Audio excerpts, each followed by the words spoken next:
From the Zimmerman Symphony Center in Canton, Ohio, this is Orchestrating Change.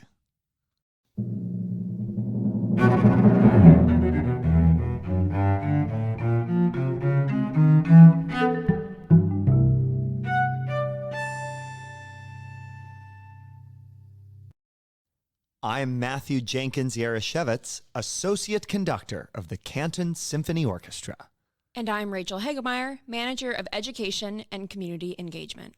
Welcome to Season 3 of our podcast. We are so glad you could join us. This podcast navigates issues that exist in the field of classical music and the world at large. We invite you to listen with open ears as our guests share their experiences and as we discuss these often avoided topics. We are joined today by Jeri Lynne Johnson, founder and artistic director of the Black Pearl Chamber Orchestra in Philadelphia. For over a decade, Black Pearl has been a model for diversity, equity, and inclusion in the orchestral industry as a racially diverse ensemble performing for a racially diverse audience, something that the rest of us in the industry have only recently begun to talk about. Jeri's career has taken her all over the world, where she has become the first Black woman to ever conduct some of the world's leading orchestras. She is also the founder of DEI Arts Consulting, which helps arts organizations to better serve the diverse communities in which we exist. Jeri Lynne Johnson, welcome to Orchestrating Change. Thank you so much. Thank you, both of you, for inviting me to be part of the podcast. It is a pleasure to have you. Yeah, it is such a pleasure to have you. I just kind of want to get to know a little bit more about you. Tell us about yourself. You know, what has your life been like that's led you to your awesome career that you have now?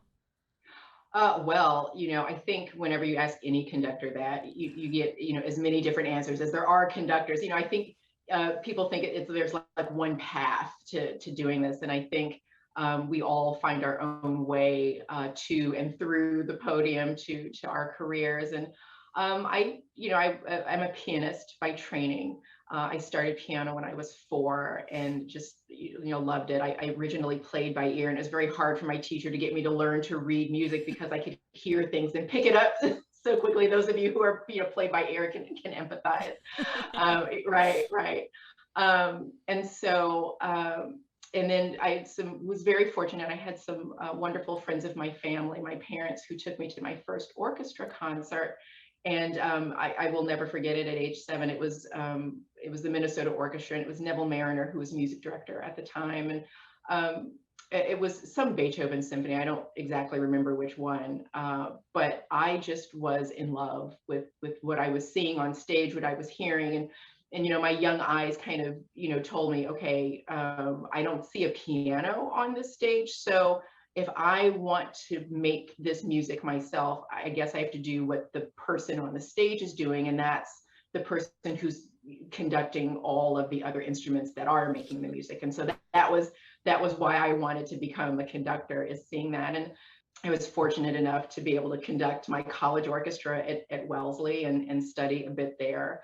And then I went to the University of Chicago because I felt I really, I didn't want to go to conservatory because I felt that for me, that was just too narrow. Of course, wonderful, amazing training. But again, I really wanted a very deep grounding in music history and theory. And so I got my master's in that from the University of Chicago.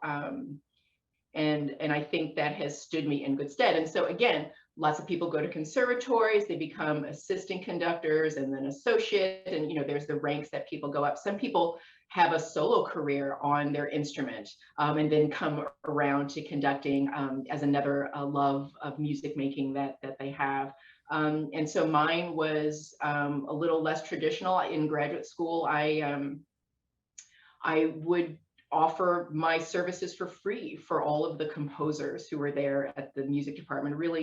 Really amazing cohorts of composers have come through the University of Chicago, all mentored and studied with people like John Eaton, Shulamit Ron, and some others who were there. Just really wonderful, creative, beautifully crafted music at a very high level. And people were doing a lot of interesting things with electronic music and and they all needed a conductor and nobody had any money and I needed the experience. And so it was just a perfect fit.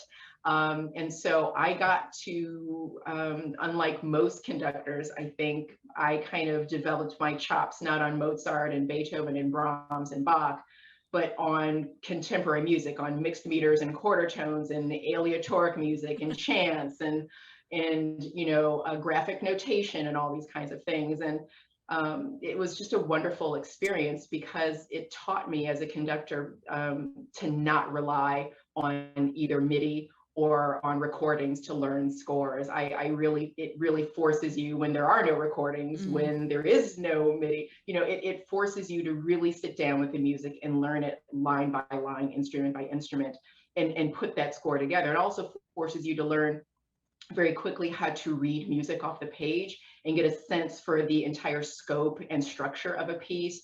And so I think has shaped also how I work with Beethoven and Mozart. I of course grew up, like all of us, listening to our favorite recordings, and that's how we all fall in love with the music. But for me, the pathway was a little bit of a lot of self-reliance, a lot of really hard study about the composer, about the historical context and the musical structures, and wanting to, because I admired and wanted to emulate the music making of people like George Zell and Schulte and Karajan and Beethoven and going back like Klemperer and all these people. I wanted to have the authority to develop my own interpretations. You got a degree from Wellesley and then in music history and theory from Chicago. Did you ever at any point formally study conducting in an academic setting? I mean, I had a conducting class, at Wellesley in undergrad, and I had a conducting class at the University of Chicago. I did go to Aspen Music Festival. I went to some other like summer workshops and then overseas workshops and those kinds of things. But, I didn't do like a formal conservatory sort of style of conducting. And I think, there's benefits and probably drawbacks of my training in that regard. Probably just the concentrated way that the conservatory would do it, but also, conducting isn't something that you can learn by reading a book or following a recording. You actually have to do it. And so all of my experience as a conductor was practical about what worked and what didn't, how to put a rehearsal together, how to guide musicians when they themselves maybe sometimes don't always have the technique to understand what the composer wants, how to help them through those moments. And so it's very much a learning by doing. And I think people don't understand that for conductors. When you're a violinist or a flautist, you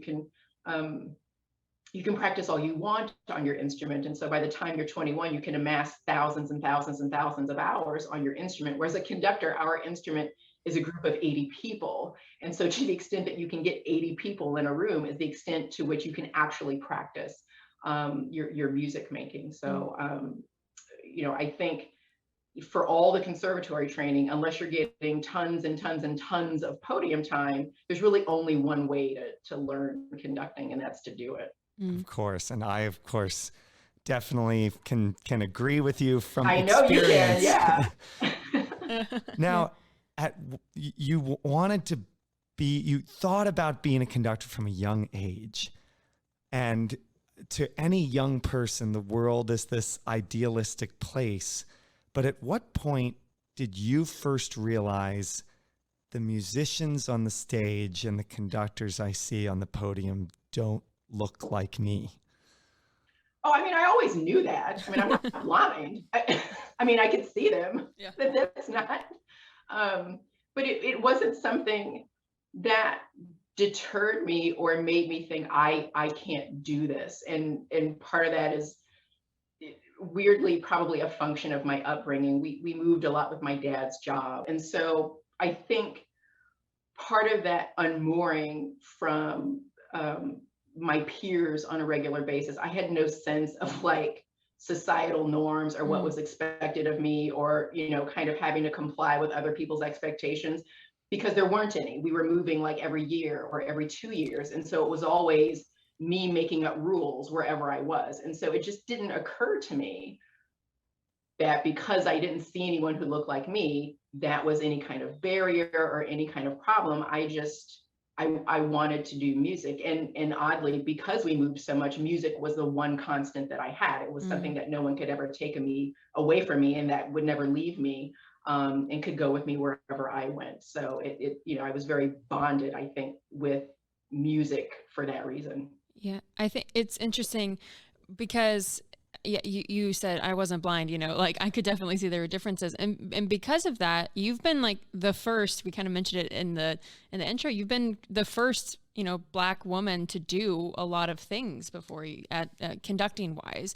And in 2005, you won the Taki Alsop Conducting Fellowship, which was the first time that a Black woman had won that, which was an international conducting prize. So I'm interested to what is it like to be the first to do something? What is that experience like? Or did you even register in the moment? I didn't register in the moment. And I have to say, it is always people reflecting these things back to me and asking me to reflect on them when I begin to realize these things. Like I think when you're a conductor and you're just idolizing, again, all the recordings that we've listened to growing up and over again, until we know each interpretation of each conductor with every orchestra for the pieces that we love the most. And for me, all I could think about was how much work I had to do, because I wanted to be great. I want to do these things. And so I couldn't stop to think about these things because I was just too busy working, too busy striving. And that's a problem. I would probably tell the younger me, which is a question I think you guys are going to get. I would probably tell the younger me, like, stop and appreciate what has happened.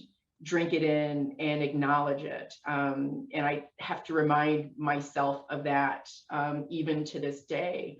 There's always going to be work to be done. There's always striving for perfection.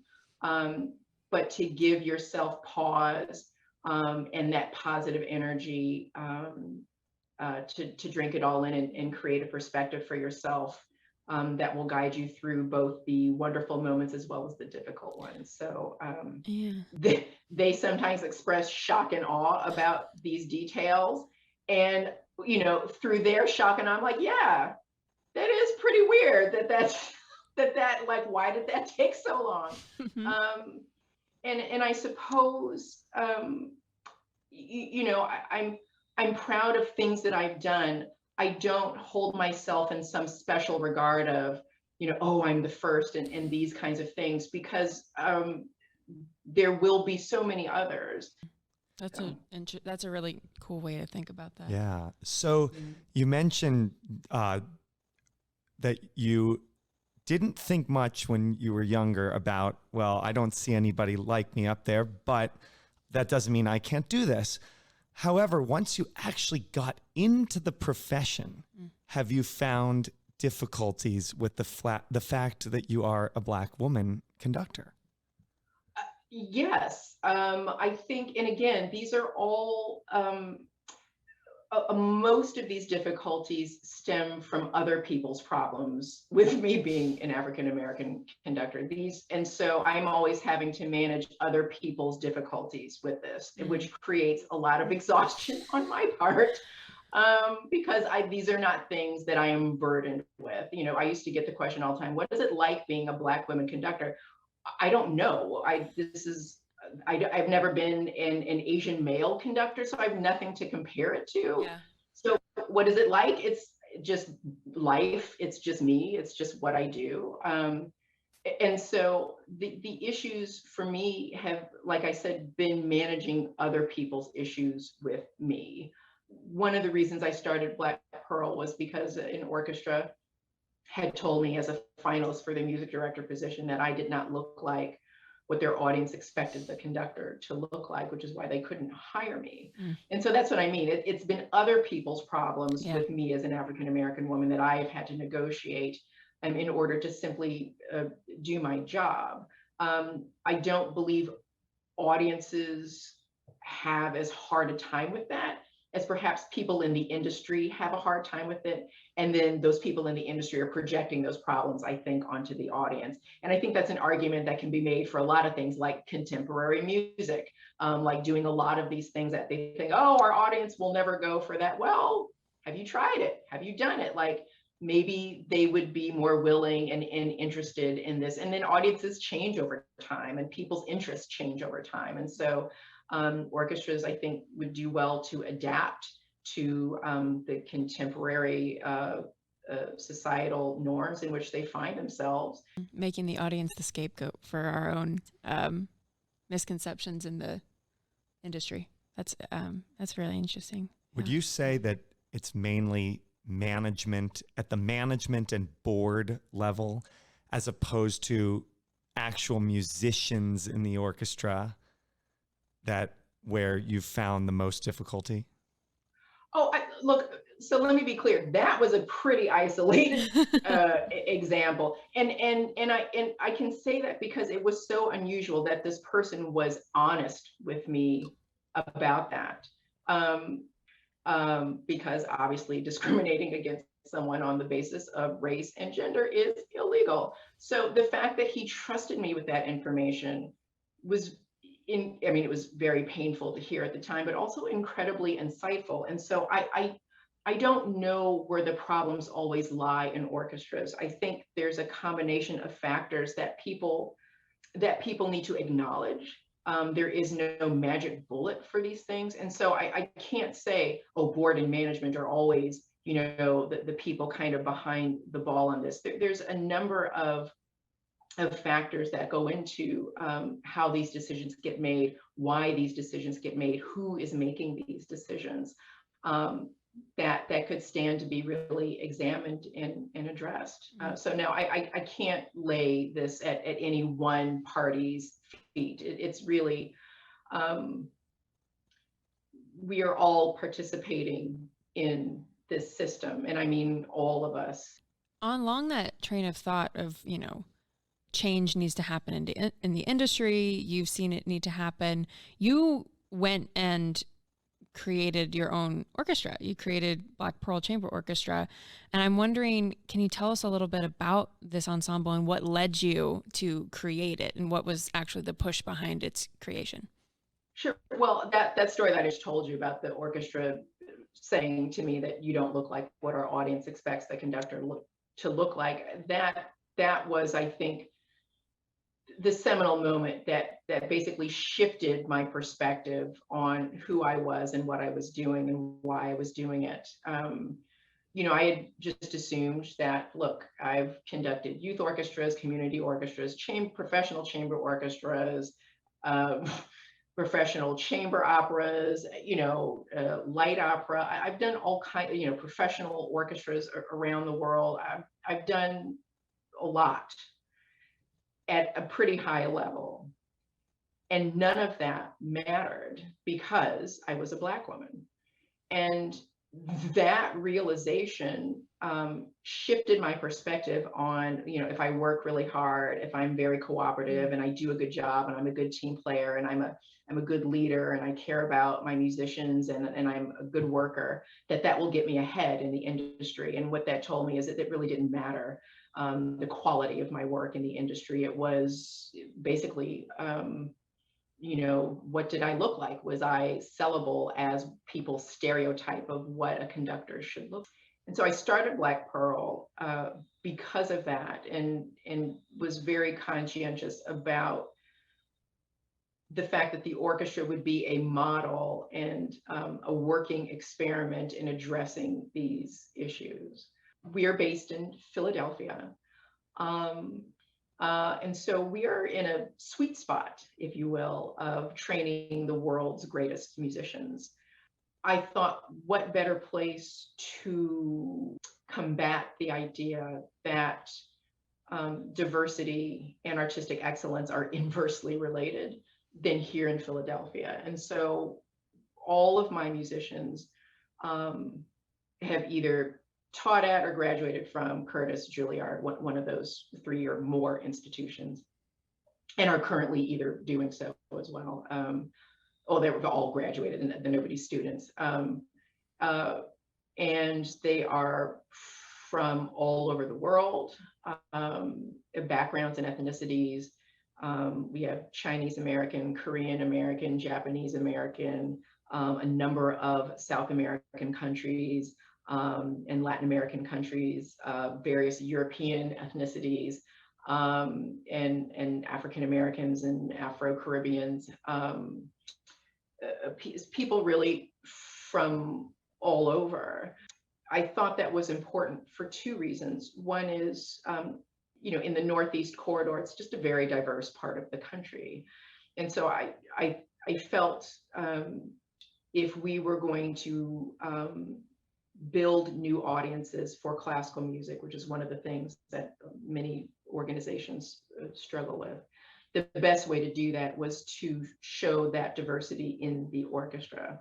And that was really, for me, an easy conclusion to draw. I mean, when I started, it was 2008. Like 2008, 2007, 2008 timeframe. And at that point, Barack Obama and Hillary Clinton were vying to be the Democratic nominees to be candidate for president. What you saw when Barack Obama was the nominee was the highest African-American voter turnout in history. And so what that demonstrates is when people see representation at the highest level, that it is possible, that there is no glass ceiling, then they are more willing to participate. And so this is shameful. This is a secret that I'm telling all your podcast listeners. We are terrible at marketing and PR. I never tell anybody about our concerts. It's so terrible. We need to do more effort. We need to do better. I acknowledge this. But because of who I am and who we were, we sell out all the time just through word of mouth of people telling their friends, telling their church constituencies, telling other people at their social clubs and at their schools and various other ways that people engage just through word of mouth that this orchestra exists, and they all come to support it. And so that is how we've built our audience very organically through this, just simply the relationship of you are us, we are you. Now we have instruments in our hand, and that really is the only difference. But there is no real difference between the orchestra and the community that we serve, and that was very deliberate. Mm-hmm. And we're doing it at an incredibly high level. Again, that really is the only way that works.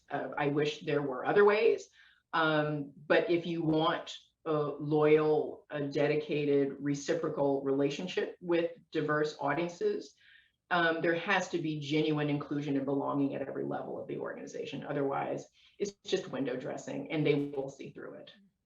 So this brings up an interesting point from our perspective here at the Canton Symphony, because we, in a year, we will be renegotiating our union contract, and we're hoping that we can get a provision in there that will allow us to make our stage more diverse, to take some deliberate steps to do this. But in the meantime, we at least decided this year that we would have at least one piece by a woman or person of color on every program, a composition by a minority composer, a non-white male on every program. I know you don't think it matters nearly as much as what people see on stage, but how do you think this factors in to drawing new audiences? I think, first of all, that sounds lovely. Let me backtrack. I don't think it, like, what you programming doesn't matter at all. So it's every way that you can demonstrate an awareness of the existence of others and acknowledge excellence in others is always important. I suppose what I would wonder if I were an audience member is, why are you including those works, and how are you including those works? Simply plopping something on a program just to check a box is not really inclusion. When Black Pearl would do Black History Month concerts, people were like, well, why are you doing Brahms and Dvorak on a Black History Month concert? Well, there's a reason.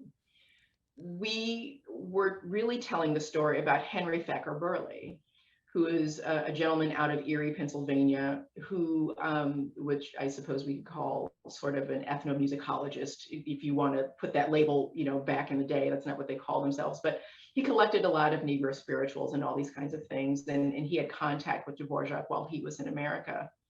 And Dvorak was mentored by Brahms. And so there is this connection between these three gentlemen. And so there, there's some debate, in musicological circles about the influence of Burley and Dvorak 9 and the Largo movement of that, of course. But there is some evidence to suggest that there is some kind of association there. And so the inclusion of that one Black composer on the program was not just to slap a Black composer on a program and check a box. It was about creating a much fuller and richer understanding of the fabric of music history by including people who had always been there and putting them in this historical context. And so it's not about history, or like people like to say, her story or Black history or whatever history. It's about the story. It's about making sure that all of the people included in the story are being talked about. And so, you know what I'm saying? So one composer here, one composer there, that's great. What is the point? What is the context within which these people are? Otherwise, there's a danger of perhaps lapsing into performative diversity in that regard. Again, creating a sense of belonging is what is there. And so simply uncovering these people to say we've done this needs to be done in a way that says that we acknowledge that these people have belonged all throughout. We have not acknowledged them. We did not know about them. That's why I'm saying I never like to say I'm the first Black to do anything. Mm-hmm. There may be people we just don't know about. How do we include their stories and show how they have belonged in history this whole time? And then once you begin to acknowledge people's history, people's inclusions, people's stories, that's how you begin to bring people into this, I think, in a very authentic way. And then it does become a tool for building that relationship with communities. I really like the way that you just described forming a concert and thinking about it even deeper, because I think a lot of concerts that I've gone to at various orchestras, even here, are like the theme that connects all the pieces on the concert, whatever those are, is almost, it's like like we have a concert coming up called Planets Odyssey, right? So it's everything, all the pieces on that concert have something to do with the planets and with stars outer space, yes. Right? Which is a great way to program a concert, but also I feel like that's, how do we take that deeper, which is what you just said. How do we then take all of these composers, all these concerts, and how do we show it in a deeper way? And maybe not every concert has to be that way. Some concerts can just be concerts about space, which is very fun. But some things can go a little deeper, and that's, a really, why are we having Quinn Mason on our November? Why are we, having Jesse Montgomery? Well, it's called Starburst, so it goes with the space theme. But, I think that's a really interesting question to ask ourselves moving forward with the way that we program our music, because it can get performative, or we can tokenize something really easily with the best intentions and still make that mistake. And I think, it's also important to understand that you can always take a fresh look at the composers that people already love. Tchaikovsky was a gay man who had to live a very closeted life, and it was very painful. And so, people don't maybe know about that. And so there are just ways, again, thinking about the war horses, the workhorse pieces that we all know and love, and everybody, yay, Tchaik 5 and Tchaik 6 and all these things, but to really take a deeper dive into who these great composers were as human beings, and look at them not as this kind of, I call like a hagiography of like these saints of classical music, and we just tell the lives of the saints, and there were these whatever people, but they were deep, rich, complicated human beings. To look at and acknowledge the anti-Semitism of Wagner, even as we love some really beautiful music that he wrote, this man was deeply problematic. But like, to be honest about these things and to have these conversations. I mean, I think,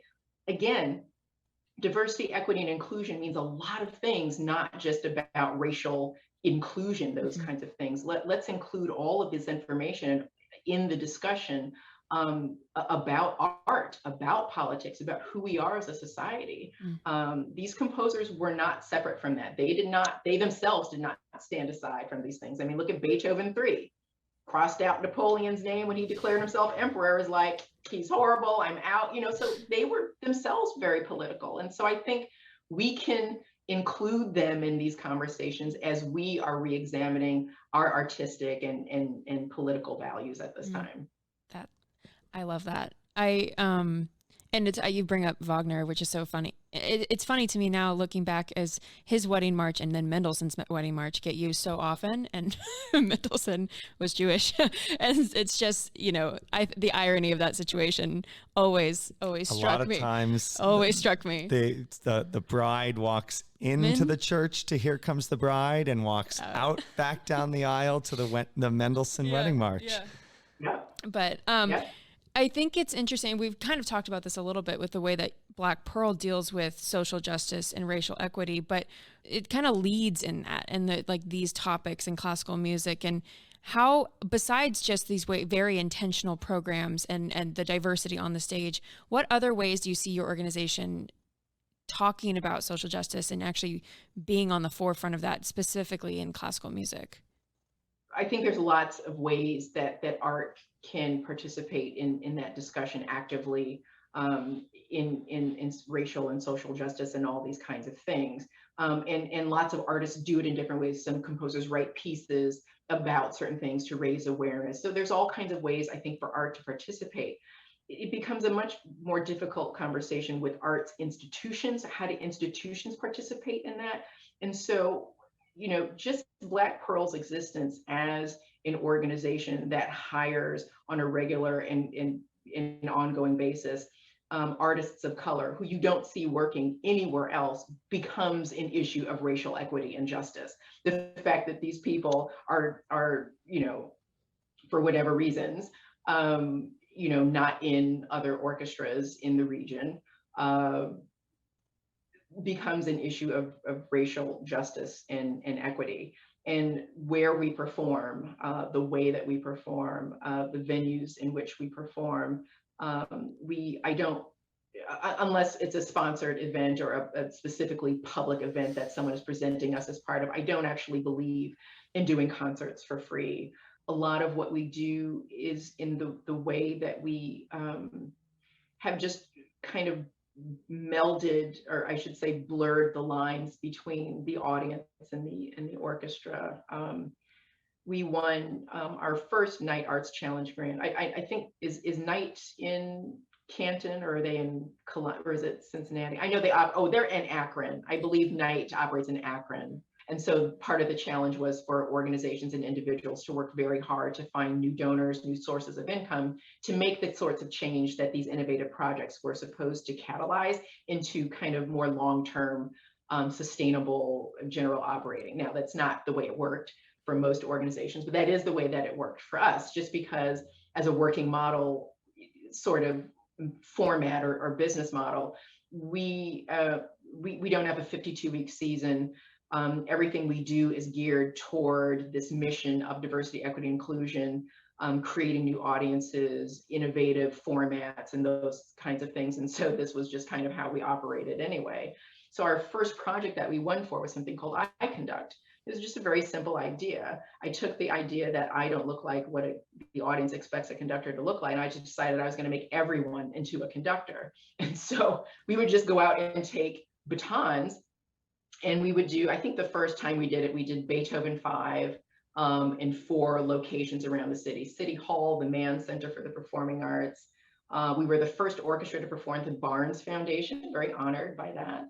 I'm trying to think where the 4th place, at the Kimmel Center, And we did Beethoven 5 at every location. The idea was that people would have an expectation, oh, Beethoven 5 is coming back. And if they missed it at one, they could find us at another. And then we would do a movement of it. And then people would come up and they would get a free conducting lesson with me and the orchestra. And it was so much fun because, little kids would come up, old people come up. One guy who, had one leg amputated came up with his crutches, and he came up and conducted. I mean, we just got all kinds of amazing people coming up and doing this. And my favorites, the kids were always a lot of fun, but my favorite was one guy who was just a classical music aficionado. I just loved, everything. And so he came up when we were at the Kimmel Center, and he was so funny. He says, now I like the Roger Norrington tempo for Beethoven 5. You got it, take it. And he gets up there, the opening of Beethoven 5. And of course he can't make the orchestra go. And he turns around and he looks at me after, I get, given him the thing. He says, why is this so hard? He's like, it's so easy for you. I don't understand why I can't do it. Well, I am a professional. I kind of do know what, I'm not just up here waiting, you do realize, I'm doing things, and the musicians are yes, it's hard, and this is real. And so I think people began to understand as they came up with the orchestra that this isn't this automatic, oh, the orchestra just plays and we're just waving our arms and there's no connection. And also they understood that I wasn't allowing the orchestra to take it easy on them. And so that respect that I had, and specifically I told the orchestra, you cannot sound beautiful. I know that this is going to kill you as artists and perfectionists, but I want you to sound terrible, so that these people understand the discipline and vision that it takes to make your body perform music silently so that other people can understand and interpret it. And so you could see as people kind of went on, they're like, oh, and then they, once they learn to control their bodies a little bit, the sense of accomplishment. And so people, they love that. I mean, when would you ever see that before then? So, once we had all this great success, of course, Philadelphia Orchestra did it a few years later and all this kind of stuff. And so then people started doing all this stuff, but we were like, yeah, you can get up and conduct our orchestra, which would have been unheard of, unless you were a major donor. Who from the street would be allowed to just get up and conduct your orchestra? And so again, from a symbolic standpoint, that baton is like a king's scepter in their hand, ruling the world of the orchestra. Like Mahler said, and symphony should be like the world, it should contain everything. Well, Black Pearl is like an orchestra should be like the world, it should contain everyone. And so to give an ordinary citizen that kind of power was, people were like, what is she doing? This is just craziness. And so that kind of idea that art can be a model for participatory democracy, again, we don't talk specifically about racial equity and social justice. We simply allow the projects and the work to affect people where they are and let it change them through the experience of simply doing these fun and exciting things. All right, I have a question that this leads into. You're like, I'm ready. About Black Pearl. No, so it's sort of a two-part question. Is Black Pearl, obviously, as you mentioned, it's not a 52-week season. It's not a full-time orchestra. Neither, for that matter, is the Canton Symphony. But does it, in other ways, resemble operationally the way that most part-time per service professional orchestras would operate? And on extension of that, do you have a staff and a board of directors? And if yes, are those as diverse as the orchestra? So I'm going to work in reverse order of your question. Yes. So yes, we do have a staff and a board, and yes, everyone is diverse. So 75% of our board is people of color. Our staff is 50% people of color. It's a very small staff. It's me and I have an orchestra librarian, but so it's a small staff. And I also have, volunteers and people who do stuff on a per kind of service basis from a logistics standpoint that, we don't have a full-time season. They don't need to be with us full-time, but I pay them well for when they are with us. And then In terms of the structure, so, people are contracted with the orchestra, but we do not have a collective bargaining agreement.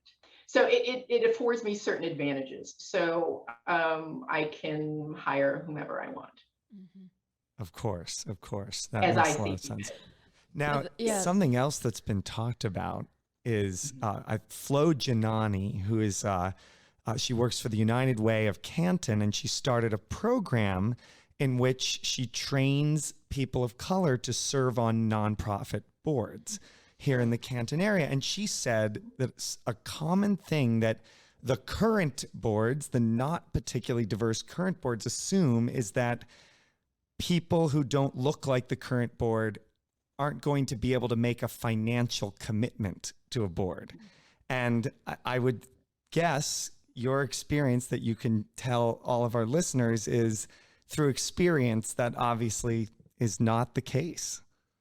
That's not the case. So let me be very clear. I didn't just start Black Pearl not knowing how businesses work. Which is kind of how I started DEI Arts Consulting. Right. But like, how do you know how to consult? Like, I know how to do a lot of things. But the point is, I knew my demographic. So from a historical standpoint of classical music, Philadelphia and the African American community here has a very long history of creating music clubs and had lots of composers, and people participated. And people who've gathered together in what they call, a number of fraternities and sororities in order to kind of, like Elks clubs and Kiwanis and those kinds of things, service clubs, but for African Americans, because of course things were segregated back then. And so classical music has always been a part of that fabric.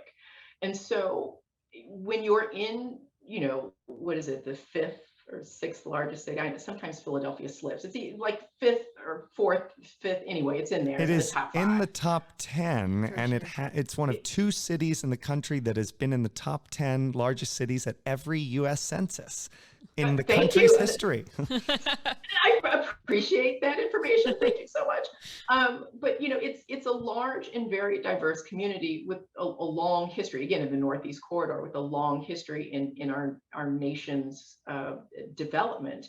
And so over time, these groups have formed, and classical music was a part of that. The performance as well as the appreciation of that. You have to think Marian Anderson was from here. And so there is a long love of classical music. And just as there is, wealth in every community, there is wealth in the African American community here. So I cannot speak to Canton just because I don't know the Canton community, but I'm willing to bet that there are probably wealthy African Americans who would, might be interested in serving on your board. Now, whether they say yes or no is a different thing. And who asks them is incredibly important, and making the sale as to why they should. Those are all different issues, but I knew my community. There's a very common underlying assumption of poverty when it comes to people of color, and that the idea of doing quote unquote outreach, which by the way, we don't call our community engagement activity, we call it in-reach, because we literally let people reach into the orchestra. The mindset of that is that it's some kind of social good that people are doing. It's serving underserved communities through this music. Now, whether or not those underserved communities want that is a whole other issue. But the assumption that that is the only purpose of community engagement, is to serve underserved communities, is based upon the assumption of poverty of people of color. And so unless and until you remove that assumption, you're not going to be able to see potential donors of any difference outside of the ones who look like the ones you already have. Mm-hmm. All right. So if you wouldn't mind sharing with our audience, maybe something that you would recommend that they listen to or read or engage with, just from your perspective, as it can have to do with this conversation, or just something that you think they should know about as they're listening today. Oh, wow. I read a really, my reading list is just really weird and eclectic. I was reading the, Carl Jung's lectures about Kundalini yoga. That's a whole different thing. But I think a really great book that really changed my perspective on things was a book by Dr. Robin D.G. Kelley called Freedom Dreams. And Dr. Kelly is a professor of African American history in UCLA. Most people might know of him in the music industry, especially jazzers, for his huge Thelonious Monk book. That if you say this to any person who's a jazz, they're like, oh, they just start just bowing. Like that book is just like their Bible about Thelonious Monk. And so the book that he also wrote is called Freedom Dreams. And it's a fun read. Now he is an academic, and it is very rich with references and history and all these kinds of things. So it is dense, but it's also incredibly engaging because he talks about the way that African Americans have symbolized and talked about and theorized about what freedom looks like from slavery all the way up into the modern times, and the way that's been symbolized in art. And he talks a great deal about music and socialism and politics and how all of these things have played out in blues, in jazz, in gospel, in classical music. He talks about Paul Robeson and his role in his work. And it's just a wonderful, amazing read about the way that people have talked and sung about freedom, and how how unions got formed, and how the discussions of class and race and gender and the nature of work, the nature of equality, all kind of intersected with art, whether it be the visual arts or music or poetry. It's just a gorgeous, gorgeous book. And for me, and it was really so moving for me, because one of the things he talked about, and it is great in his scholarship, is he always makes sure that the work of women in political movements is always highlighted and contextualized, because you tend to, kind of men have been doing this movement and women were kind of in the background, but no, like all these women doing all this work around equality, and especially gender equality and the nature of work and socialism and capitalism and all these things. It's just a really fascinating book. And one of the things he talked about was that African American women in particular, in the symbolism, the kind of the most oppressed kind of groups of people, they were the ones who were always writing about the biggest tent in terms of freedom and democracy for everyone. So I read this book, and I was just so deeply enlightened by all of these things in the work. And it kind of put Black Pearl in perspective for me. And it just brought me to tears. And so I emailed him. I said, look, your book is awesome. I'm such a huge fan. It was so moving to read about this and how it has impacted me in my life and my perspective on my work. And he was so kind. He wrote back. He sent me his Thelonious Monk book, and he signed it. And and so now we're like, he's just an amazing, amazing person. But I would recommend Freedom Dreams by Dr. Robin D.G. Kelly. Just a brilliant, brilliant book.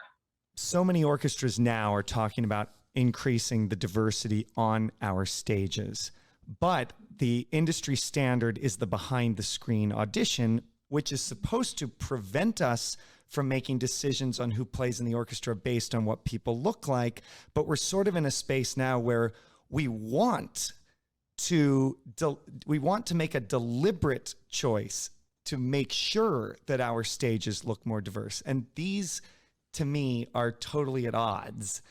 What ideas do you have for orchestras that are trying to reconcile these two competing forces? Well, I don't know that those two things are necessarily at odds. I mean, the Metropolitan Orchestra is relatively diverse amongst its peers, and it has a truly blind audition process. So those two things are very related. So I the first thing I would say is I think we can all acknowledge that the blind audition process is not really all that blind.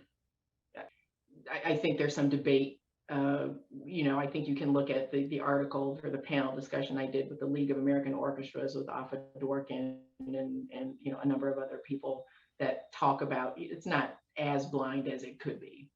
There's a number of ways around that blind audition. And so I think to have truly blind auditions, you will increase the diversity. I think part of that is ensuring that the candidate pool, that the word is getting out to people in jobs in a timely manner, and that truly is equal, that things don't get leaked in advance to people's friends. And you know what I'm saying? I mean, that's what I'm saying. Like, there's ways around the blind audition process that don't have anything to do with the way people look in terms of how information is disseminated, who's getting the information, when they're getting that information, how much time they have to prepare for the audition versus someone who's getting the information a little bit further down the line. There's just any number of ways to just make sure that it is truly blind. And again, that doesn't have anything to do with race or ethnicity. That's just part of just really making sure that these processes at every step of the way are equitable for anyone coming through the audition process. We don't audition people formally, like we don't have sit down behind a screen and people audition. People do work with us on a probationary basis, and then the group decides, yes, we like this person, no, we don't. More often than not, the reason why people are not kept in Black Pearl has nothing to do with their playing. And that's been important because, again, we also want people who are willing to engage with the community. We don't want people who are just going to sit on the stage and play their music and feel like the only part of their job is to do that, and that talking to people in the audience or doing education work is beneath them. Because I also don't have a collective bargaining agreement, I'm able to pay my musicians much more for education in relationship to their concert service work. And so for me, there is no difference. And so they don't get paid differently because, oh, it's a church gig, therefore it's less money, or it's for kids, therefore it's less money. You get paid the same amount because all of these services are equally valuable to the organization, and work is work. And so that's why I'm saying it isn't just a matter of I'm having this dictatorial control about who I hire and fire and that kind of thing. It is a very much a group effort of who gets hired and who is not re-invited back to play at Black Pearl. But it also allows me to be a lot more generous with the musicians in terms of how I pay them, especially during the pandemic, where I simply said, look, whatever that you're doing, if it's music related, I will pay for it. So just a couple more questions before we let you go here today. I want to talk a little bit about DEI Consulting and what led you, I'm going to kind of pack a bunch of questions into this, I think, but why you formed it and kind of what caused you to want to do this work. Like, what were the things that you were saying that you're like, nope, that's not right. Nope, that's not right. That led you to get into this work, and how have you been helping people understand maybe their misconceptions about what DEI work actually is in this field? I created it because once Black Pearl got started, when I started, people weren't sure really what to make of it. A lot of people didn't understand the mission. A lot of people assumed, oh, it's a diverse orchestra. Are they kids? They just couldn't wrap their heads around what we were doing. And so once they saw the audiences that we were drawing and how effortless it was, and it wasn't necessarily effortless, but it was just more organic and natural, then people all of a sudden wanted to know, how was I able to do it? How can you do this? And can we pick your brain? And people just wanted all my expertise and didn't want to pay for it. Nope, done. It's not happening. So it was just very simple, like, I'm going to just create a structure around this. And if you want my expertise, if you can pay, all these wonderful other arts consulting firms who are brilliant, and I have friends who are there, great. And so that's really how it started. And so, just something here or there, but nothing really big until the pandemic hit. And I was like, oh, I cannot conduct. And who knows when this is going to change. Just brush off DEI Arts Consulting. And here we go. And it was like shooting fish in a barrel. People, there's no advertising. Again, I have a problem with advertising. I'm terrible at self-promotion. This is very cathartic. I'm just terrible at it. But people would just email me like, hey, can you help us with this? And so we have a variety of people, and not just within classical music. We have, different arts organizations across, theater, dance, art museums, cultural organizations, all kinds of things.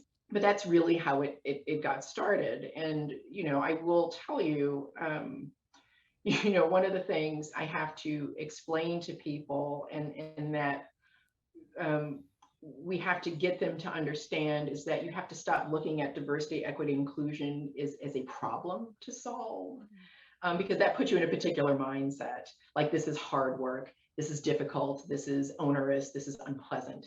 You have to view diversity, equity, inclusion as an opportunity.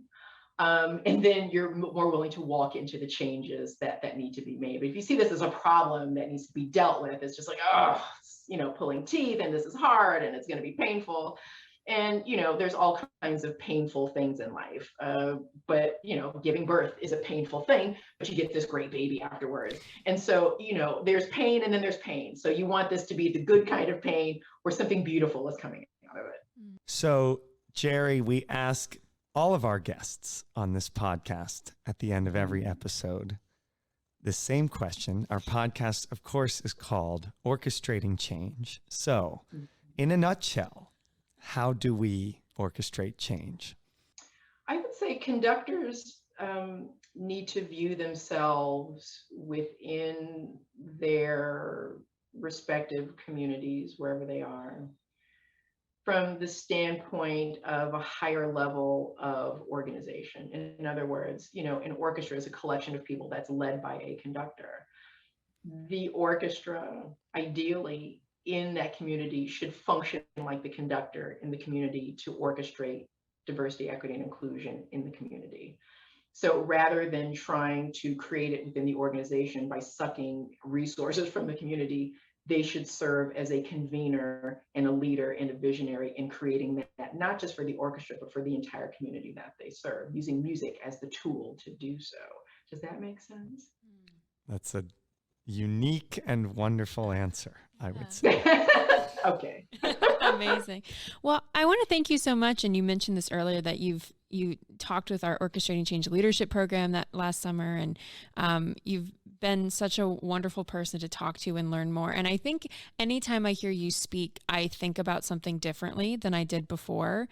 You have a very cool way of kind of turning the way our perspectives is on our head and making us question things. And I really appreciate that. So thank you so much for being here and for sharing this with all of us and our audience. And I look forward to hopefully being able to come listen to Black Pearl. That would be wonderful to come hear you all play at some point. But thank you so much for being here.